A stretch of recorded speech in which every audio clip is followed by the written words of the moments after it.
प्रियांशी सोलंकी को बुलाना चाहूंगा। ये वो देना निकाल।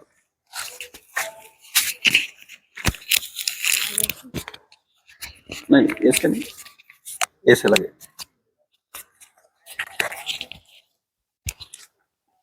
देखिए प्रियांशी सोलंकी ये तो हमारे नजदीक की है, तराना तहसील की।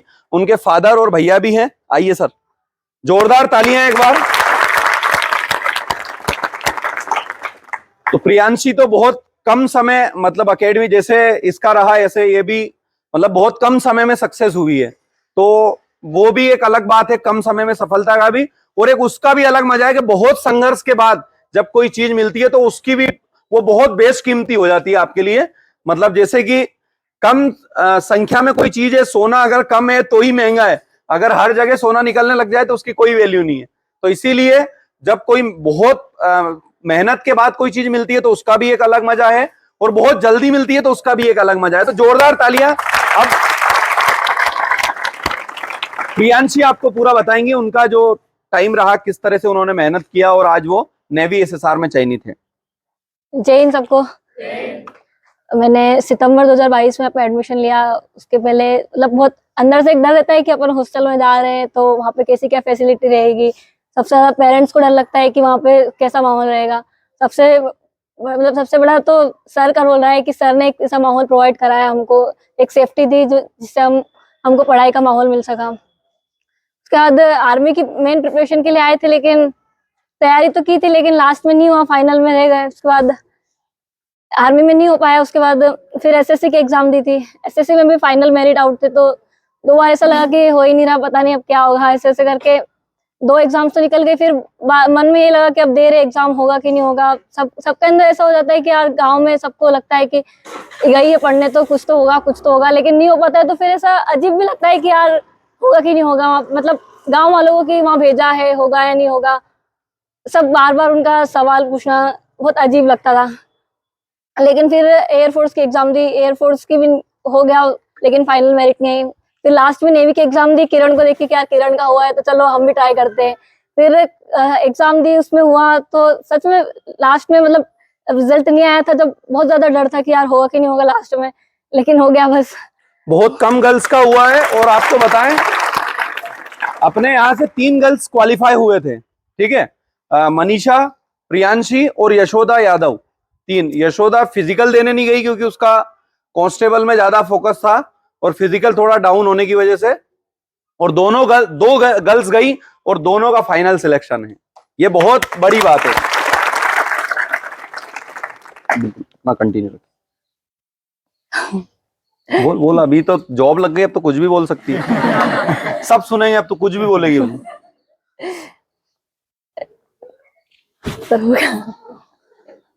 अपना देखिए, इनके बड़े भैया भी यहाँ पे हैं और फादर भी यहाँ पे हैं, उनके लिए भी जोरदार तालियां। और देखिए मैं उनसे भी चाहूंगा कि थोड़ा 2 शब्द वो भी कहें ताकि और गर्ल्स का मोटिव अच्छा हो। जी सर। सबसे पहले हम उस बात का घोष करें जो आपके जीवन में बहुत महत्वपूर्ण होगी आगे भी, कि सबसे ज्यादा जो नारा आप लगाओगे अपने जीवन में, और एक जो सैनिक होता है जो लगाता है, वो सबसे ज्यादा लगाता है भारत माता की जय। मैं चाहूंगा कि एक बार जोरदार नारा लगाए, भारत माता की, भारत माता की, वंदे वंदे। मैं अपना परिचय इस तरीके से देना चाहूंगा। मैं प्रियांशी का भाई जसवंत सिंह रुणजी,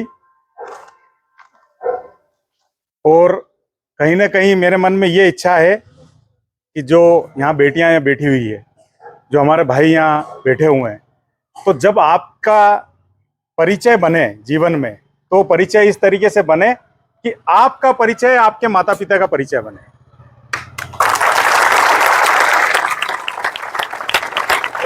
आज जिस तरीके से प्रियांशी ने सफलता अर्जित की, 2 छोटी बेटियों ने सफलता अर्जित की, उनके माता पिता को उन पर गर्व है।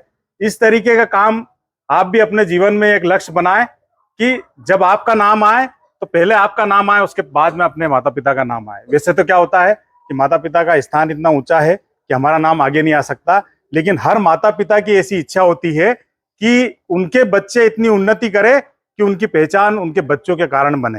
इससे ज्यादा खुशी की बात, इससे ज्यादा खुशी की बात माता पिता के लिए नहीं हो सकती, भाई बहनों के लिए नहीं हो सकती, परिवार के लिए नहीं हो सकती, ना समाज के लिए हो सकती, ना राष्ट्र के लिए हो सकती।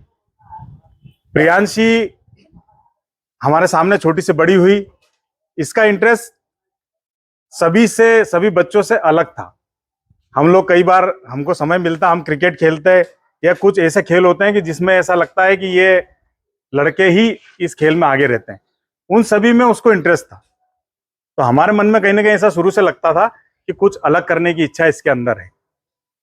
बहुत ज्यादा सुविधाएं परिवार की तरफ से इसको नहीं दी गई है, लेकिन असुविधाओं के बीच में, संघर्ष के बीच में ही योग्यता कहीं ना कहीं बड़ी होती है और आगे बढ़ती है।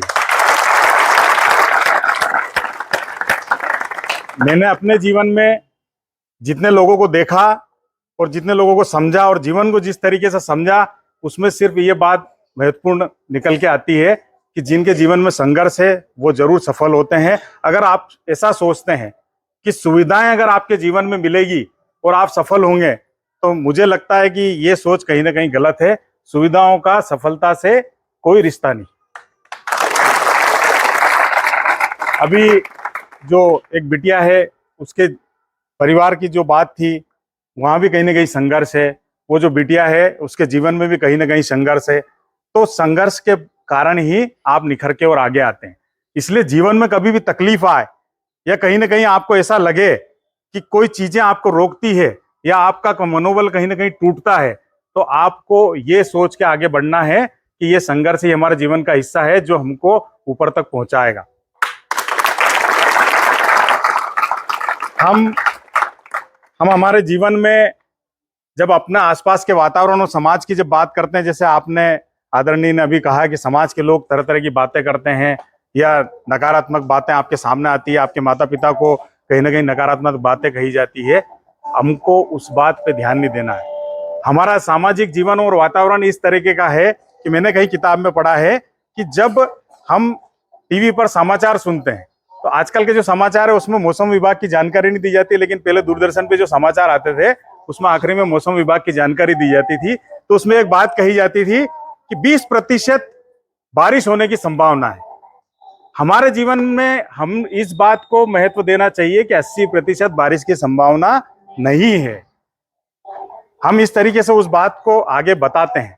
तो ये हमने अपना जीवन इस तरीके का बना रखा है कि हम 20% पे ध्यान देते हैं, जबकि क्या 80% संभावना नहीं है। तो आपको जो संभावना है और असंभव जो चीजें हैं उसमें से संभव चीज को निकालना है और आगे बढ़ना है। दूसरी बात, एक छोटी सी और बात रखना चाहूंगा कि हमारे जीवन में 3 प्रकार के ऋण है। मातृ ऋण है, पितृ ऋण है और देव ऋण है। देव ऋण हम हमारे जो अध्यात्म से जुड़े हुए लोग हैं या पूजन पाठ करते हैं, तो हम लोग अध्यात्म से जुड़े हुए पूजन करके या हम कर्म करके और देव ऋण चुका सकते हैं। माता पिता का ऋण, पितृ ऋण, हम पितरों को पूछ के, हमारे माता पिता का कहीं ना कहीं सम्मान करके और उनके जीवन में उनको सहयोग करके, उनकी सेवा करके और उस ऋण को उतार सकते हैं। और हमारा जो देश के लिए प्रति कर्तव्य है, वो अगर मान लो उसको पूरा करेंगे, और देश के लिए और समाज के लिए सभी का कर्तव्य बनता है कि आपने जिस समाज में जन्म लिया, जिस देश में जन्म लिया या जिस माता पिता या जिस गांव में जन्म लिया, उसका नाम आपको रोशन करना चाहिए। ये जिम्मेदारी आपको अपने आप के ऊपर रखना चाहिए। ये जिम्मेदारी जब आप समझेंगे, ये जिम्मेदारी जब आप समझेंगे, और मैं सोचता हूं कि आप बहुत भाग्यशाली है। ये भाग्यशाली है कि इनका सिलेक्शन हुआ, लेकिन मैं ऐसा मानता हूं कि आप भी सौभाग्यशाली है कि आपको इस कर्म क्षेत्र में आने के लिए कहीं ना कहीं मौका मिला है और आप यहाँ पर विराजमान हैं और आपको लक्ष्य मिला है और उस लक्ष्य को आप प्राप्त कर सकते हैं। तो हम मात्र ऋण, हमारे देश के लिए जो ऋण है, वो ऋण हम इस तरीके से चुका सकते हैं जो सेवा आप कर रहे हैं। अपने जीवन यापन के लिए सभी को कुछ न कुछ काम करना है, लेकिन जीवन यापन के साथ में अगर आप कभी शिक्षा के क्षेत्र में हो, तो वहां आपका शिक्षा के क्षेत्र में आप कमाते भी हैं, जीवन यापन भी करते हैं, लेकिन आपका दान भी होता है, शिक्षा का दान होता है। और दूसरा देश सेवा, जिसमें आप जीवन यापन करोगे, और अगर देश सेवा करोगे तो ये भी कहीं ना कहीं एक बहुत बड़ा दान है। अपने देश का और मातृ ऋण चुकाने का अवसर आपको मिला है। इस अवसर को आपको आगे बढ़ाना चाहिए। मुझे और मेरे गांव और मेरे परिवार को बहुत फक्र है कि प्रियांशी ने सफलता अर्जित की। मैं भी सामाजिक संगठन में जुड़ा हूँ। मेरा परिचय मैंने अब इसलिए बाद में दिया, पहले हम हमारा परिचय पहले देते हैं, लेकिन इसलिए कि मुझसे बड़ा परिचय मुझे ऐसा लगता है कि आज मेरी बहन का है, इसलिए मैंने मेरी बहन का परिचय पहले दिया। मैं पिछले लगभग 8 वर्षों से श्री राजपूत करणी सेना में जुड़ा हुआ हूँ, समाज सेवा में जुड़ा हुआ हूँ। उसमें मेरे पास में सेवा के रूप में प्रदेश संगठन मंत्री का पद है और मैं करणी सेना में सेवा दे रहा हूँ समाज को, और हम लोग निस्वार्थ सेवा करते हैं। और मेरा ऐसा मानना है कि आपको भी अपने समाज का ऋण चुकाने के लिए कहीं ना कहीं सामाजिक स्तर पर मदद करना चाहिए। हमारे संगठन के माध्यम से भी एक बार आर्मी भर्ती हुई थी उज्जैन में, तो उसमें रहने, खाने पीने, ठहरने की सभी समाज के जो बच्चे थे उनके लिए व्यवस्था धर्मशाला में की गई थी। उसमें करीबन 8-9 बच्चे सिलेक्ट हुए। उन बच्चों ने जब उनका सिलेक्शन हुआ तो उन्होंने एक बात कही कि आप लोगों ने समाज के माध्यम से कहीं ना कहीं ये 10 दिन की हमको व्यवस्था दी।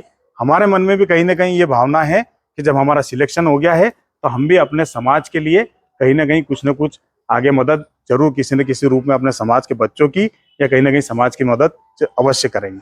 तो ये एक दूसरे से जुड़ने का भाव है। जब आपके अंदर देने का भाव होगा जीवन में, तो आपके जीवन में बहुत शांति रहेगी और आप उन्नति करेंगे। नकारात्मक चीजों का आपके ऊपर कोई प्रभाव नहीं पड़ेगा। एक बार और मैं भारत माता की जय आपसे कहलवाना चाहूंगा। भारत माता की जय, भारत माता की जय, वंदे वंदे। यादव डिफेंस एकेडमी के सभी बंधुजन, आदरणीय सर और जिन लोगों ने भी सहयोग किया, उनका मेरे और मेरे परिवार की तरफ से और प्रियांशी की तरफ से बहुत बहुत आभार, धन्यवाद। जय माता दी। नहीं, 2 शब्द तो आपको भी कहना पड़ेगा। जय हिंद।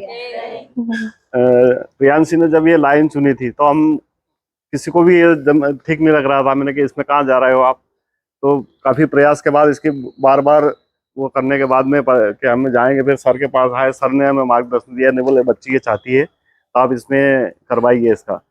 तो यहाँ पे पहुंचाया सर के पास में, सर के मार्गदर्शन से और इसकी मेहनत ने, खूब मेहनत करी इसने, इससे आज इस मुकाम पे पहुंच गए। और बाकी तो सर ने बता दिया, जसवंत सिंह जी ने, और क्या बताएं।